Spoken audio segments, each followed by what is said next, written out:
आइए देखते हैं मौलाना साहब के झूठ पे एंकर ने कैसे उनके धागे खोले। मुसलमान का वोट नहीं चाहिए, मुसलमान को टिकट नहीं देना चाहती। एक अल्पसंख्यक मिनिस्टर था, उसको खत्म कर दिया। मौलाना आजाद फाउंडेशन अल्पसंख्यक तो किरण रिजिजू जी क्या है? सुनो मेरी बात।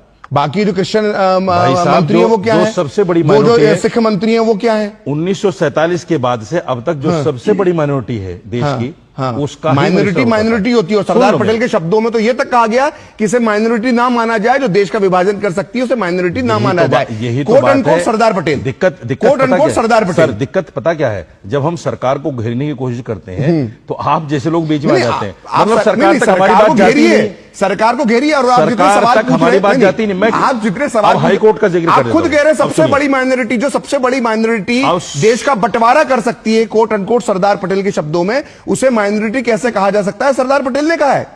अच्छा तो एक काम कर दी, भगा दीजिए मतलब जो नहीं भगाने की बात नहीं हो रही है ना, नहीं भगाने की बात नहीं हो रही। कोट अनकोट आप लाना चाहते हैं तो भगा दीजिए। पाकिस्तान बनाने के बाद भी आप रहे, यहाँ पर कोई दिक्कत नहीं है। अच्छा रह रहे हैं? हाँ बिल्कुल, पाकिस्तान बनाने के बाद भी मुसलमान, एहसान क्या है? पाकिस्तान बनाया था ना, पाकिस्तान तो भारत में रहने वाले मुसलमानों ने बनाया था। नहीं, पाकिस्तान बनाने वाले रावलपिंडी, इस्लामाबाद, लाहौर के मुसलमान नहीं थे, कराची के मुसलमान नहीं थे, भारत के मुसलमान थे। 1945-46 के चुनावों के नतीजे देख लीजिएगा। देखिए बीजेपी के 95% मुसलमानों ने, 90 से 95% मुसलमानों ने मुस्लिम लीग और पाकिस्तान के समर्थन में 45 और 46 के चुनाव में वोट। आइए देखते हैं मौलाना साहब के झूठ पे एंकर ने कैसे उनके धागे खोले। मुसलमान का वोट नहीं चाहिए, मुसलमान को टिकट नहीं देना चाहती। एक अल्पसंख्यक मिनिस्टर था, उसको खत्म कर दिया। मौलाना आजाद फाउंडेशन अल्पसंख्यक तो किरण रिजिजू जी क्या है? सुनो मेरी बात।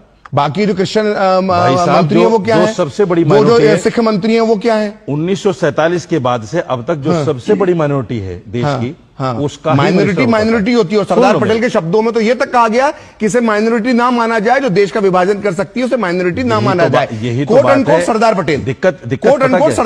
दिक्कत पता क्या है? जब हम सरकार को घेरने की कोशिश करते हैं तो आप जैसे लोग बीच में आ जाते हैं। मतलब सरकार तक हमारी बात जाती है, सरकार को घेरिए और आप जितने सरकार सवाल तक हमारी बात जाती नहीं। मैं आप जितने सवाल हाईकोर्ट का जिक्र आप खुद कह रहे हैं सबसे बड़ी माइनॉरिटी, जो सबसे बड़ी माइनॉरिटी देश का बंटवारा कर सकती है, कोट अनकोट सरदार पटेल के शब्दों में, उसे माइनॉरिटी कैसे कहा जा सकता है? सरदार पटेल ने कहा है। अच्छा तो एक काम कर दी, भगा दीजिए। मतलब जो नहीं भगाने की बात नहीं हो रही है ना, नहीं भगाने की बात नहीं हो रही। कोट अनकोट आप लाना चाहते हैं तो भगा दीजिए। पाकिस्तान बनाने के बाद भी आप रहे, यहाँ पर कोई दिक्कत नहीं है। अच्छा रह रहे हैं? हाँ बिल्कुल, पाकिस्तान बनाने के बाद भी मुसलमान, एहसान क्या है? पाकिस्तान बनाया था ना, पाकिस्तान तो भारत में रहने वाले मुसलमानों ने बनाया था। नहीं, पाकिस्तान बनाने वाले रावलपिंडी, इस्लामाबाद, लाहौर के मुसलमान नहीं थे, कराची के मुसलमान नहीं थे, भारत के मुसलमान थे। 1945-46 के चुनावों के नतीजे देख लीजिएगा। देखिए बीजेपी के 95% मुसलमानों ने, 90 से 95% मुसलमानों ने